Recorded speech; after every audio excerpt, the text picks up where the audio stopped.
Bonjour. Ce matin, je quitte Lourdes et je vais à l'Estelvetaram. Et mon petit doigt me dit que ça va être une journée humide.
La journée d'aujourd'hui a été doublement placée sous le signe de l'eau, comme vous avez pu le constater dans les images précédentes.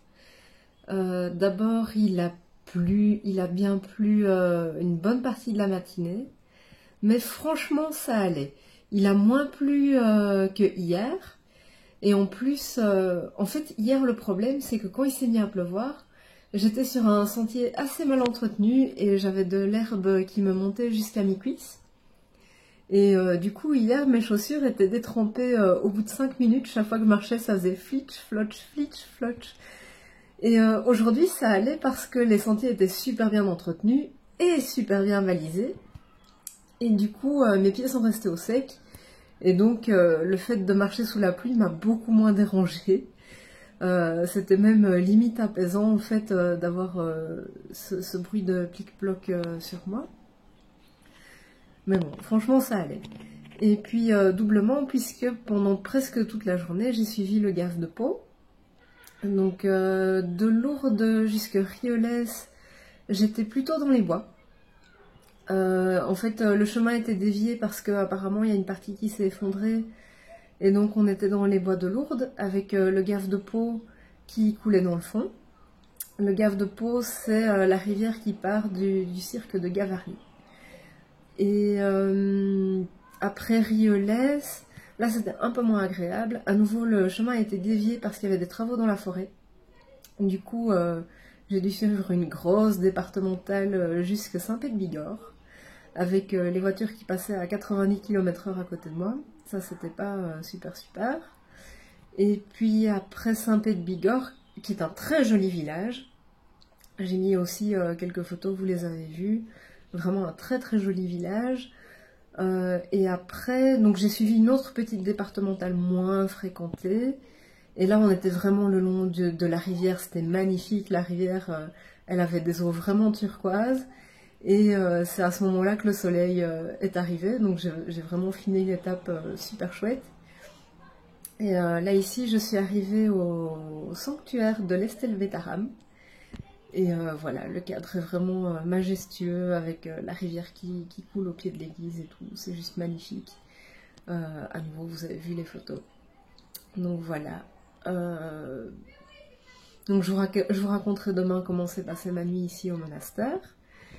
Et hier, donc j'étais à Lourdes, au Lindo Carillon, tout s'est très très bien passé.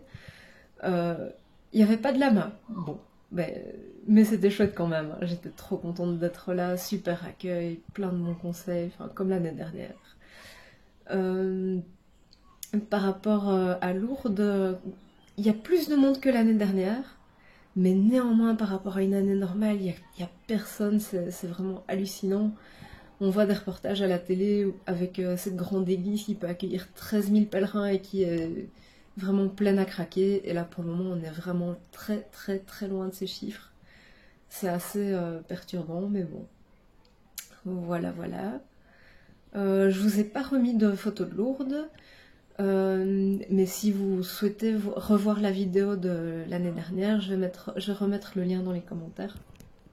Comme ça, vous aurez toutes les belles photos de Lourdes sous le soleil. À Lourdes, j'espérais rencontrer des pèlerins, parce que souvent c'est un des points de départ pour aller vers Saint-Jacques-de-Compostelle. Et pas de chance, les personnes qui étaient avec moi à l'hébergement hier, c'était plutôt des randonneurs. Il y avait un pèlerin espagnol, mais lui commence à marcher seulement demain, et en plus il n'ira pas sur la même voie que moi. Et là ici, pendant la journée, j'ai quand même croisé 3 pèlerins. On a un peu joué au chat et à la souris pendant toute la journée, mais eux allaient plus loin que moi, et je pense que je fais des étapes plus courtes qu'eux, donc je pense pas que je les reverrai. Donc voilà, je continue à marcher toute seule. Et voilà, c'est tout pour aujourd'hui. Je vous dis donc à demain pour de nouvelles aventures.